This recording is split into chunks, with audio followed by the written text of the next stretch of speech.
आज मैं आपको कैंसर की नई थेरेपीज के बारे में बताने वाला हूँ।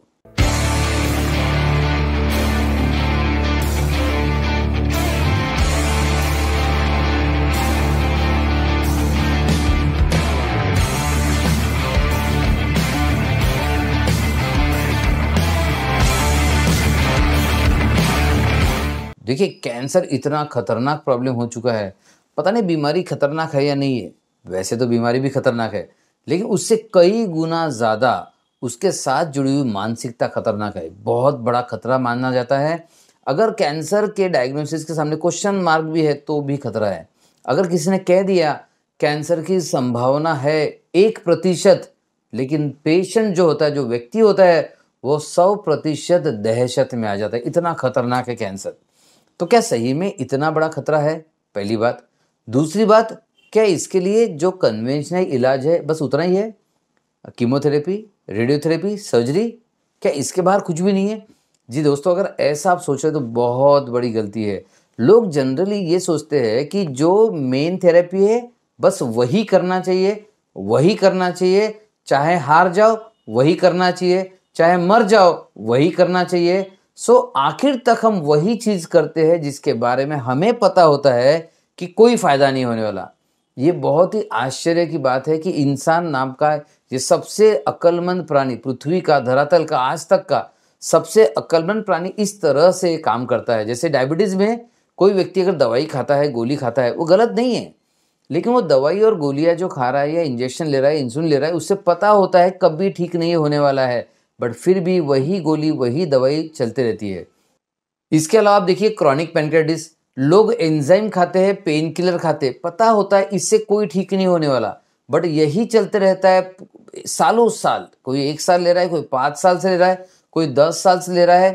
तो देखने में यह आया है कि लोग गोली, दवाई यानी कि केमिकल चीज़ें खाने में ज़्यादा विश्वास करते हैं। इसके बाहर लोगों की सोच नहीं जा रही है।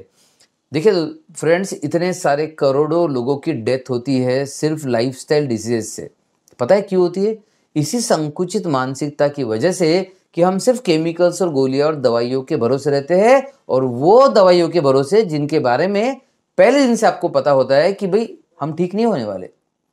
अब जब कैंसर की बात आती है, ये जानलेवा भी साबित हो सकता है। लेकिन अगर हम कोई भी थेरेपी करते हैं बिना सोचे समझे, वो भी जानलेवा हो सकता है। तो चलिए, इसका मध्य मार्ग क्या है, मैं आपको बताऊंगा कि कैंसर का एक्चुअल खतरा कितना है। देखिए, 50% ऑफ कैंसर्स आर डेंजरस, ठीक है, but 50% of cancers are not dangerous to.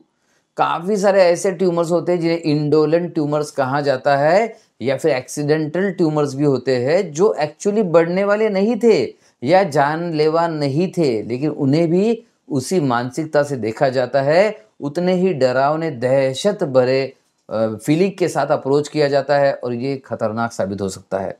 So guys, cancer can be dangerous, इसमें दो राय नहीं है, but every cancer is not dangerous, ये भी जरूर याद रखिए।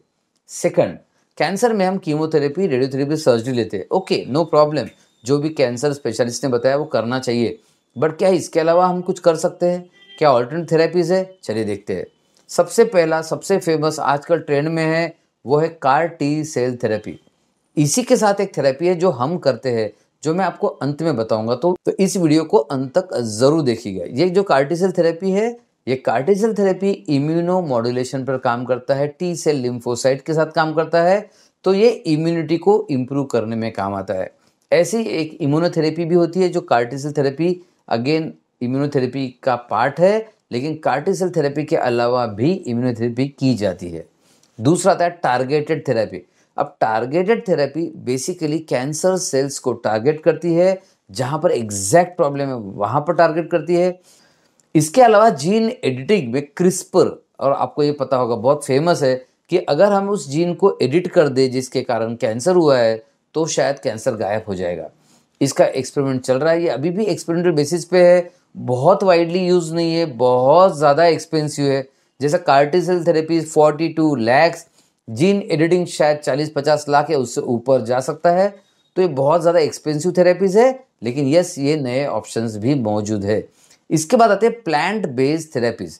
प्लांट बेस्ड कैंसर ट्रीटमेंट में सबसे अव्वल नंबर पर आता है कैनाबिनॉइड्स। जी हाँ, कैनाबिनॉइड, CBC, THC ऑयल और मतलब इतनी सारी चीज़ें आ चुकी है, CBD ऑयल, इतनी सारी चीज़ें कैनाबिनॉइड्स की आ चुकी है, और कहा जाता है कि इसका कैंसर, एंटी कैंसर प्रॉपर्टीज बहुत ज़्यादा अच्छी है। सो कैंसर में इसका इस्तेमाल पूरी दुनिया में बढ़ रहा है। इसके बाद प्लांट बेस्ड में आता है करक्यूमिन। करक्यूमिन यानी कि हल्दी। आप कहोगे सर हल्दी तो हम रोज खाते हैं। देखिए रोज खाने वाली हल्दी ये बायो अवेलेबल करक्यूमिन नहीं है, यानी कि हल्दी नहीं है। तो ये हम खाते हैं टेस्ट के लिए, it is not for medicine. तो इसे मेडिसिन में खाना है, मेडिसिन के तरीके से खाना है, इसे कुछ मॉडिफिकेशंस करने पड़ते हैं।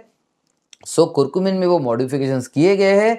देन आया है नैनो कुरकुमिन। नैनो कुरकुमिन और माइक्रो पार्टिकल्स, तो वो और ज़्यादा अच्छे से सेल्स को पेनिट्रेट करते हैं और कैंसर सेल्स को ये डैमेज करते हैं। साथ ही साथ एंटी इन्फ्लेमेटरी प्रॉपर्टीज भी इसमें होती है। सो ये ऐसी ऑल्टरनेट थेरेपीज काफ़ी सारी है। अब अगली थेरेपी की ओर बढ़ते हैं। इसके अलावा कुछ आती है मेटाबॉलिक थेरेपीज, यानी कि कुछ लोग कहते हैं कि कीटोजेनिक डाइट से भी कैंसर का इलाज किया जा सकता है। गाइस देखिए, सिर्फ डाइट के भरोसे कैंसर का इलाज मत कीजिए। Diet can be a support system, diet can not be the only treatment, right. So diet support system है, मेन थेरेपी नहीं है। इसके बाद आता है माइंड बॉडी मेडिसिन। ये एक बहुत बड़ा सेगमेंट है जो ग्रो हो रहा है। इनफैक्ट साइको न्यूरो इम्यूनोलॉजी कहता है कि इम्यूनिटी बढ़ानी हो तो माइंड पर काम करना चाहिए। देन माइंड बॉडी मेडिसिन वाले भी कहते हैं कि बॉडी में इंप्रूवमेंट चाहिए तो माइंड पर काम करना चाहिए। देन साइको ऑन्कोलॉजी, यानी कि माइंड और कैंसर का लिंक बताने वाला साइंस कहता है कि कैंसर का माइंड से लिंक है। अगर कैंसर का माइंड से लिंक है तो माइंड का इस्तेमाल क्यों नहीं किया जाता। तो ऐसी कुछ थेरेपीज हमने डेवलप की है जिसे कहते हैं cancer true care and genetic epigenetic based therapies. इससे हम माइंड बॉडी मेडिसिन को भी इस्तेमाल करते हैं, साथ में जीनोमिक साइंसेस लाइक साइकोजेनोमिक्स, न्यूरोजेनोमिक्स का भी इस्तेमाल करते हैं और जीन्स पे काम करते हैं।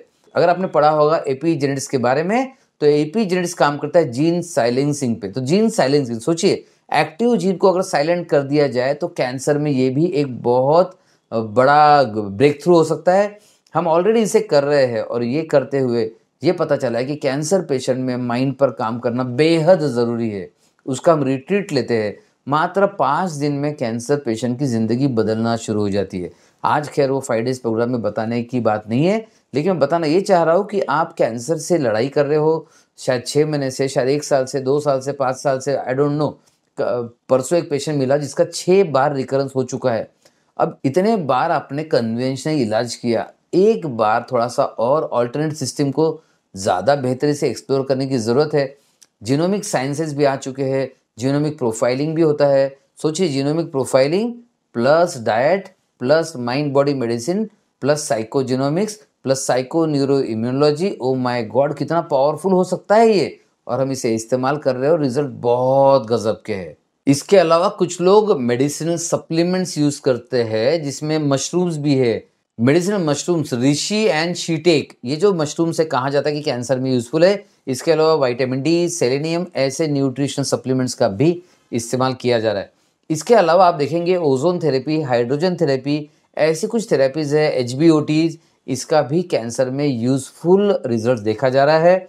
आपको ये नहीं करना है कि किसी भी एक ही चीज़ के पीछे पड़ जाए, चाहे वो मेन कन्वेंशनल सिस्टम हो या फिर ऑल्टरनेटिव सिस्टम हो। आपको एक बैलेंस बनाते आना चाहिए। थोड़ा सा इंटेलिजेंस लगेगा और थोड़ा सा कंट्रोल्ड कॉमन सेंस लगेगा। अगर आपके पास 2 चीज़ें हैं तो आप कैंसर थेरेपी को प्रॉपरली क्यूरेट कर सकते हो। अगर कैंसर थेरेपी के बारे में कोई भी सवाल है तो आप कमेंट में ज़रूर लिखिएगा और ये वीडियो ज़्यादा से ज़्यादा लोगों तक शेयर कीजिएगा ताकि लोगों को पता चल सके कि और क्या क्या अवेलेबल है।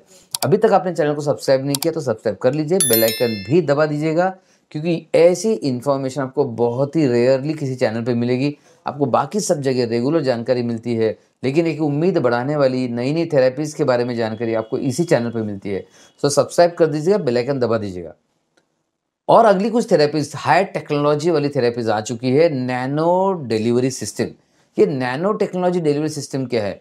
देखिए मेडिसिन को डिलीवरी करने के बहुत तरीके हैं। पहले तो एक टैबलेट लेने का ओरल तरीका था, फिर इंजेक्शन आया, अब रेडिएशंस आ चुके हैं। देन अब आया है नैनो टेक्नोलॉजी से मेडिसिन डिलीवर करने का सिस्टम।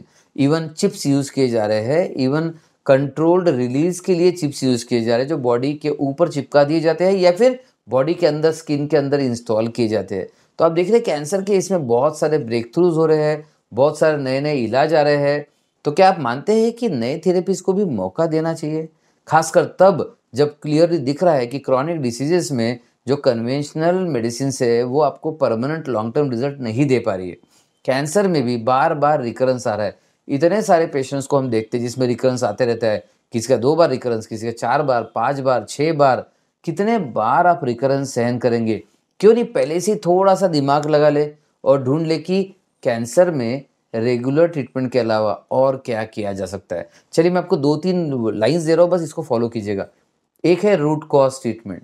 देखिए किसी भी पेड़ को हटाना है तो हमें पता है जड़ से हटाना होगा। वैसे ही कंपनी में किसी भी प्रॉब्लम को हटाना है तो पता है कि जड़ से हटाना होगा। ठीक वैसे ही कैंसर को हटाना है या किसी भी क्रॉनिक डिसीज को हटाना है तो फिर जड़ से क्यों नहीं हटाना? पहला स्टेप याद रखिए, रूट कॉज ट्रीटमेंट। दूसरा इंपॉर्टेंट स्टेप, देखिए बीमारी की जड़ों में जीन्स तो होते ही है। आजकल सभी बीमारियों में माना जा रहा है कि जेनेटिक है, जेनेटिक है, जेनेटिक है। वैसे भी आपके अंदर की परमिशन के बगैर बीमारी नहीं हो सकती। तो मतलब आपकी कोई भी बीमारी हो, चाहे डायबिटीज हो, ब्लड प्रेशर हो या कैंसर हो, जेनेटिक प्रीडिस्पोजिशन इन्वॉल्व है। सो जीन्स और एपिजेनेटिक्स वाला इलाज जरूर कीजिएगा। थर्ड, देखिए ओपन माइंडेड रहिए और माइंड पर काम कीजिए। माइंड ये दुनिया का सबसे पावरफुल शस्त्र है। इसे हम हर युद्ध में इस्तेमाल करते हैं, हम एआई बनाने में इस्तेमाल करते हैं, हम कंप्यूटर बनाने में इस्तेमाल करते हैं, यहाँ तक कि बीमार होने में भी इस्तेमाल करते हैं स्ट्रेस के द्वारा। तो फिर बीमारी से निकलने के लिए इसका इस्तेमाल क्यों नहीं करना चाहिए? सो ये भी जरूर सोचिएगा। पूर्ण एक बार बोलता हूँ कि आपको अगर ये वीडियो कैसा लगा जरूर बताइए। इस वीडियो को ज़्यादा से ज़्यादा शेयर कीजिए। अभी तक चैनल को सब्सक्राइब नहीं किया तो सब्सक्राइब कर लीजिए, बेल आइकन दबा दीजिए। और आपका कोई भी सवाल हो जो लगता है आपको हमने आंसर करना चाहिए, कमेंट सेक्शन में आपका सवाल जरूर लिखिएगा। इसके अलावा आप चाहते हैं किसी और टॉपिक पर वीडियो बनाए तो उसके बारे में लिखिएगा, हम वीडियो जरूर बनाएंगे। सो चलिए इस ऐसे ही वीडियो देखते रहिए, अवेयर होते रहिए, जानकारी लेते रहिए और अपने आप को हेल्दी बनाते रहिए। तब तक के लिए नेक्स्ट वीडियो तक बाय बाय, स्टे हेल्दी।